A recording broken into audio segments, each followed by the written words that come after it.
Welcome to my YouTube channel commerce e Shiksha. आज की video में हम डिस्कस करेंगे एमसीक्यूज़ प्रिंसिपल ऑफ मैनेजमेंट, जो कि बिजनेस स्टडीज़ में क्लास 12th का टॉपिक है, प्रिंसिपल ऑफ मैनेजमेंट चैप्टर 2। ठीक है, आज हम इससे रिलेटेड 10 एमसीक्यूज़ करेंगे जो कॉन्टीन्यूसली आपके एग्जाम्स में आ रहे हैं और आगे भी आ सकते हैं। ठीक है, first question is principle of management are not, यानी प्रिंसिपल ऑफ मैनेजमेंट इनमें से क्या नहीं है, क्या उसका फीचर नहीं है। प्रिंसिपल ऑफ मैनेजमेंट हम सबको पता है कि वो यूनिवर्सली एप्लीकेबल हैं, फ्लेक्सिबल हैं, बिहेवियरल इन नेचर हैं, but they are not absolute. So the right answer is C. ठीक, next is Henry Fayol was a, Henry Fayol क्या थे? Social scientist, accountant, mining engineer और production engineer. As we all know that Henry Fayol was a mining engineer. ठीक है, next question आपका आ जाता है, she और ही keeps machines, tools, material, etc. ready for operations by different workers whose work is described by these sentence under functional foremanship। ठीक है, देखो basically यहाँ क्वेश्चन ये पूछ रहा है कि कौन सा ऐसा पर्सन है जो machinery, material and tools ready रखता है दूसरे वर्कर्स के लिए। ठीक है, तो हमें पता है यहाँ पर देखो ऑप्शन ए है instruction card clerk, repair boss, gang boss, root clerk. Instruction card clerk आपको इंस्ट्रक्शंस देता है, रिपेयर बॉस रिपेयर के लिए हेल्प करता है, रूट क्लर्क रूटीन चेक करता है, एंड यहाँ पर जो राइट आंसर है वो है गैंग बॉस, जिसकी ये ड्यूटी होती है कि वो सारे मशीन, मटेरियल, टूल्स रेडी रखता है दूसरे वर्कर्स के लिए। ओके, नेक्स्ट क्वेश्चन पे आते हैं, which of the following is not a principle of management given by Taylor. Taylor यानी एफ.डब्ल्यू. टेलर ने इनमें से कौन सा प्रिंसिपल ऑफ मैनेजमेंट नहीं दिया है? ठीक है, science not rule of thumb, ये हमें पता ही है, हमें टेलर ने दिया है। ठीक है, हार्मनी नॉट डिस्कॉर्ड, ये हमें टेलर ने दिया है। लेकिन यहाँ पर मुझे ये तीनों ऑप्शंस पढ़ने की ज़रूरत ही नहीं है।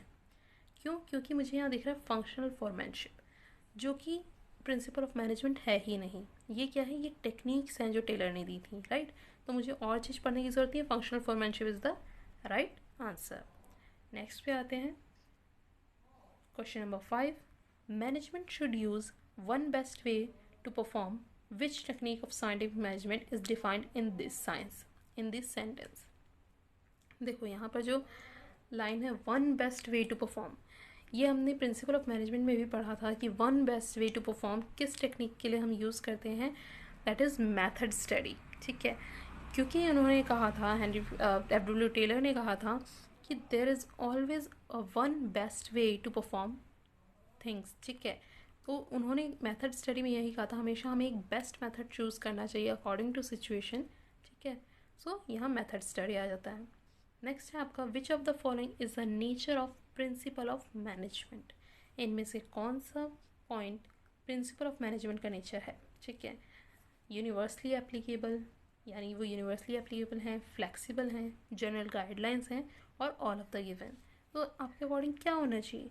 देखो ये तीनों ही नेचर है प्रिंसिपल ऑफ मैनेजमेंट के लिए। As we all know that the principle of management are universally applicable, they are flexible in nature, general guidelines भी हैं। इट मीन्स ये तीनों ही इसके नेचर हैं, तो ये आंसर क्या हो जाएगा? All of the given. ठीक, नेक्स्ट पे आ जाते हैं हम, विच of the following principle of management is given by fuel. Fuel यानी हेनरी फ्यूल ने इनमें से कौन सा प्रिंसिपल ऑफ मैनेजमेंट दिया है? हेनरी फ्यूल ने फर्स्ट ऑफ ऑल कितने प्रिंसिपल ऑफ मैनेजमेंट दिए हैं? 14 प्रिंसिपल ऑफ मैनेजमेंट, राइट। तो उसमें से यहाँ ऑप्शन 1 है unity of direction, then equity, then order. जिसे 14 प्रिंसिपल ऑफ मैनेजमेंट याद होंगे उसे देखने की भी ज़रूरत नहीं पड़ेगी, क्योंकि उसे पता है कि यहाँ पर ये तीन जो हैं, मतलब उसे सारे ऑप्शन पढ़ने से पहले ही पता लग जाएगा कि ये तीनों ही हेनरी फ्यूल ने दिए हैं। तो यहाँ राइट आंसर क्या हो जाएगा? All of the above. ठीक, नेक्स्ट है आपका, which of the following are use to describe unity of command. Unity of command ये भी हेनरी फ्यूल का 14 प्रिंसिपल का मैनेजमेंट है। ठीक है, सो यूनिटी ऑफ कमांड क्या डिफाइन करता है कि there is only one boss, one boss होना चाहिए जिससे एक सबॉर्डिनेट को ऑर्डर मिलेगा। ठीक है, यानी पहला ऑप्शन क्या था? क्लियर ऑर्डर फ्रॉम बॉस, यानी बॉस से क्लियर ऑर्डर मिलना चाहिए। No dual subordination, no confusion in the mind of workers. ठीक है, किसी तरह की कन्फ्यूज़न नहीं होनी चाहिए, डुप्लीकेशन ऑफ वर्क नहीं होना चाहिए, दो लोगों से ऑर्डर नहीं मिलने चाहिए। सो ये सारे ही किसको इंडिकेट कर रहे हैं? यूनिटी ऑफ कमांड को। यानी यहाँ जो राइट आंसर है वो क्या है? ऑल ऑफ द गिवन, यानी ये तीनों ही स्टेटमेंट हम किसके लिए यूज़ करते हैं, यूनिटी ऑफ कमांड के लिए।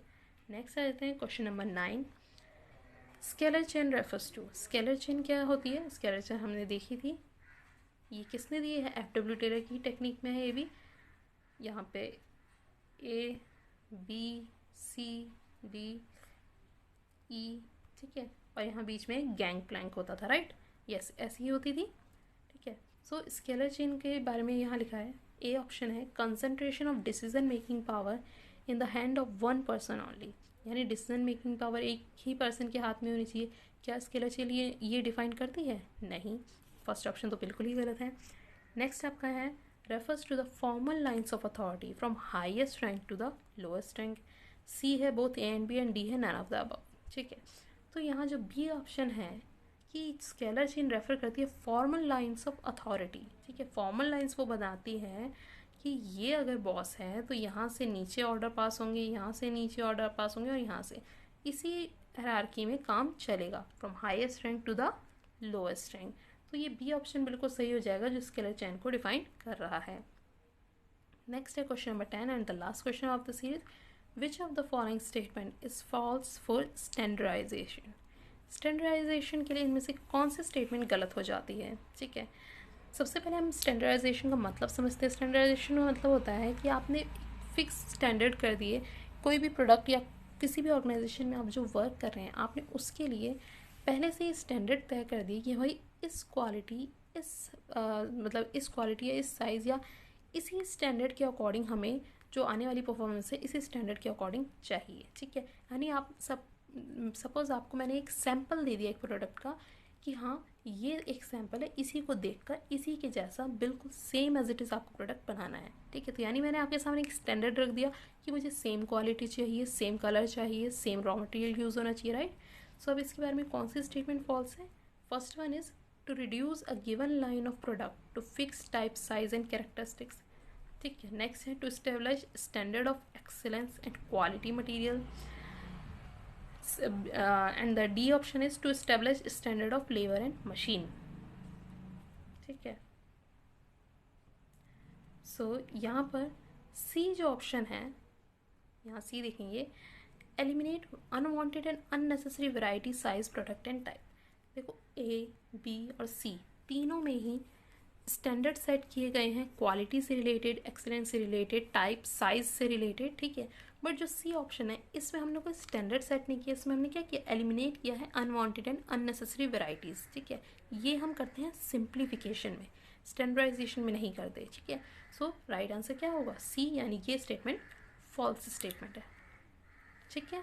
ये आज के 10 क्वेश्चन थे। आई होप आपको वीडियो पसंद आई होगी। अगर आपको वीडियो पसंद आई है तो इसे लाइक कीजिए, सब्सक्राइब कीजिए मेरे चैनल को ऐसी और वीडियोस के लिए। Thank you so much for watching the video.